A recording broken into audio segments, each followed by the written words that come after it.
Hey guys, welcome back to JR14. Here I am with another car review for you guys. Like I said in my last video with the GTI review, the other car that I was actually really interested in was a 2016 or 2017 Subaru WRX, and we just so happen to have one right here. Shout out to Brian for letting me use his WRX to shoot this video today for you guys. And yeah, let's get right into it. So the WRX has always been the go-to car for being somewhat affordable, starting at around $26,000. Very reliable, durable, and a turbocharged engine, obviously, performance, and you also really always got to enjoy the all-wheel drive setup.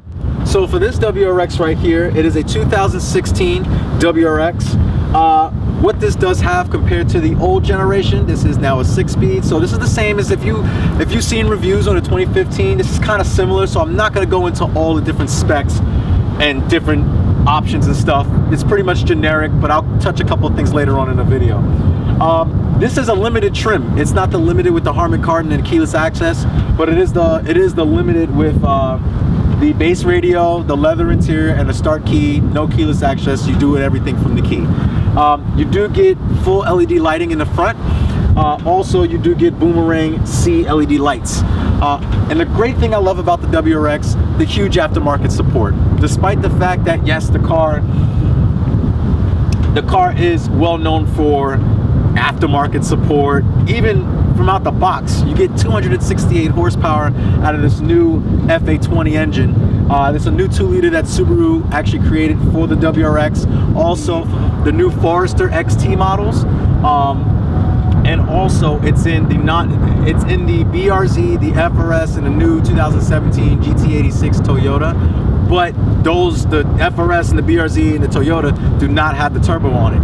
So you're only looking at a rear-wheel drive car with about only 200 horsepower, but we're talking about WRX. But one of the reasons why I really do enjoy and like the WRX a lot is because of the fact that there's a lot of build potential with them. They're very reliable. They're fun to drive. I remember my friend Brian let me drive this literally the second day he got it, and I was just like, oh my God, it's just power everywhere. Some other options. It does have some other mods to it that I'm going to explain later in the video, but it also is done by Cobb access port. So the stage 1 is done with just the map 93 stage 1 flash, the Cobb maps that are preloaded on the access port already, and it seems to be doing him just fine. Yeah, and it makes really good power. But out the box, it would make 268 horsepower, around 255 pound-feet of torque. All right, so like I said before, this engine is equipped with an FA20, so let's just take a look and see what we got here. So, as you can see here, he does have a Cobb, looks like a Cobb intake. It is a Cobb intake that goes from the bottom of the car. Now, these engines are a little bit different than the normal ones. The turbo is mounted on the bottom. So when you actually see, you can't see it from my angle, but I can see the turbo where I'm looking at right here, and the pipe goes down and it comes up and it shoots out for the filter here. So it's a different, unique design, but it's actually, Subaru says it actually works well for efficiency, and it's straight from the turbo to the J pipe, which makes it a little easier for airflow as far as exhaust flow to get out of the turbo, which makes more power. So as you saw in the engine bay, you did see a Cobb cold air intake. And he also did something pretty cool. He did the Nameless axle back exhaust. So it's just an axle back. It's a muffler delete. I know they make a 4-inch, a 5-inch muffler, a 4-inch muffler, and they also do make a complete muffler delete. So he has the muffler deletes. So without further ado, we're just gonna hear how it sounds real quick. So.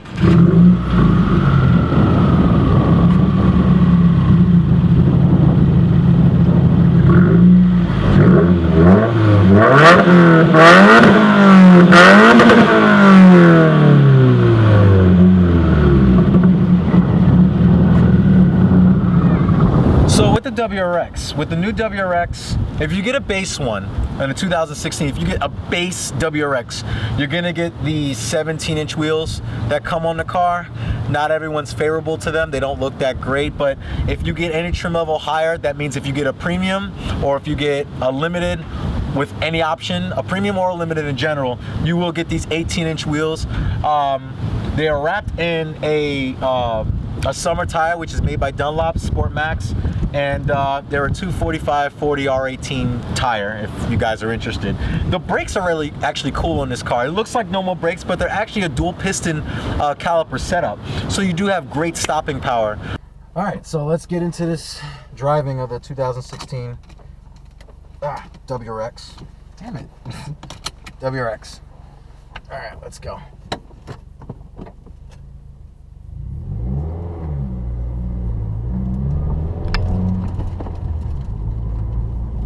I really do enjoy the way the WRX has always really protruded itself as far as what type of name it's made itself in the performance world.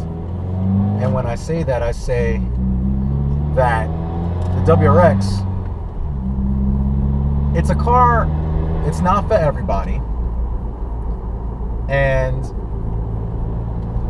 it's definitely something where you definitely have to get used to it, because this is not like a car that you drive it. I mean, you could drive it every day and it's a great daily driver, but like I said, we live in New York City and the clutch is very, very stiff. So you're looking at a clutch that it's really stiff against my leg right now, and it's like a high spring rate, and the grab doesn't really come until the very top of the clutch. So you have nothing, then it grabs. The turbo cars now, it's just, when you're in the rev range, you just have power everywhere, especially when you tune them. So the WRX normally, when you drive a WRX normally with a normal tune, you get power really aggressive in the low end, like around 1,500, 2,000 RPMs. But then when you get to like about 5, it just dies. So, and then you still have 6 and almost around 7,000 RPM to play with, but there's nothing up top. The first tune, the stage 1, actually fixes that. It actually brings power gradually low, and it brings it stronger as you build the RPMs. And that's just what Brian has described to me in regards to this happening. So, ride quality. Ride quality is actually not terrible. It's, you know, and a lot of people just said, oh, the Subis are stiff and they're kind of unbearable, and then it's actually really not. The new WRXs are really not. I'm hitting like bumps on purpose. You feel them a little bit, but it's not like, oh my God, I can't deal with this. Like, you can live with this every day. There's no issues at all. And the car feels great on bumps and normal road driving and highway driving and all other types of normal driving of everyday use. Another thing I want to talk about is interior cabin noise. Okay, so it's not bad. You do get a little bit more road noise. It's not bad as far as the road noise. You will hear more road noise in something like this than you would say, let's just say like a Forester, or even my car. But for this, it's really strictly about a sedan performance car, and that's all it really was about. So as far as that, if you don't like too much road noise, then this is not the car for you. But I'm not saying that you can't live with it every day, because it's definitely something you can live with every single day. It's not bad. It's not really bad. It's not like, oh my God, I'm annoyed by the road noise. You do get a little, and then when you put an exhaust on it like this car has, I'm sure you guys can hear it, you will hear exhaust noise. Even with the stock exhaust, you will hear exhaust noise inside the cabin. That's not something you're going to get away from. But me personally, I'm a car enthusiast. Whoever buys this car is usually a car enthusiast. So, of some way, shape, or form. So, it's not really going to be bad at all in regards to noise quality, because that's not why you buy a WRX in the first place. Interior cabin quality.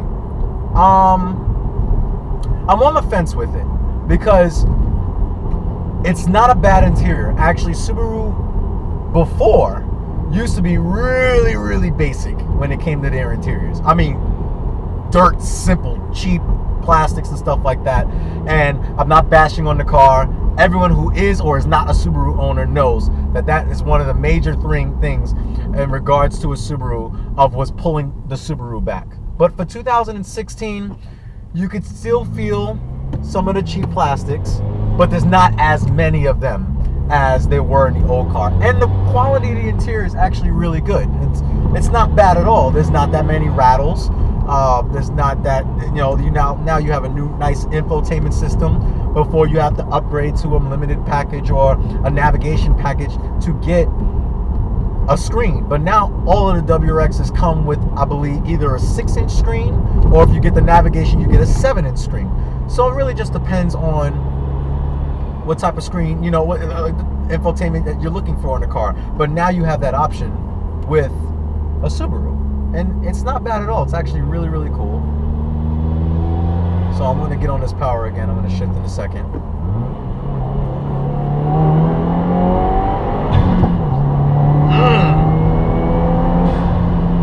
Okay. Yep. You get this crazy cool induction noise.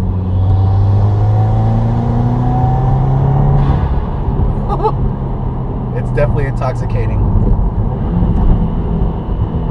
And you get the pops and the burbles from the Nameless axle back from behind. It's just not much done to it, but you really have a lot of fun. You really have a lot of fun driving it. It's just, it's just really good. Alright guys, so thank you again for watching this video of this review on the 2016 WRX. Hope you guys enjoyed it, and more videos to come. So more videos to come, more content, and thank you guys for subscribing and sharing the link. I need this channel to get bigger, so spread the word and spread the love. I'll talk to you guys later. Alright, take care.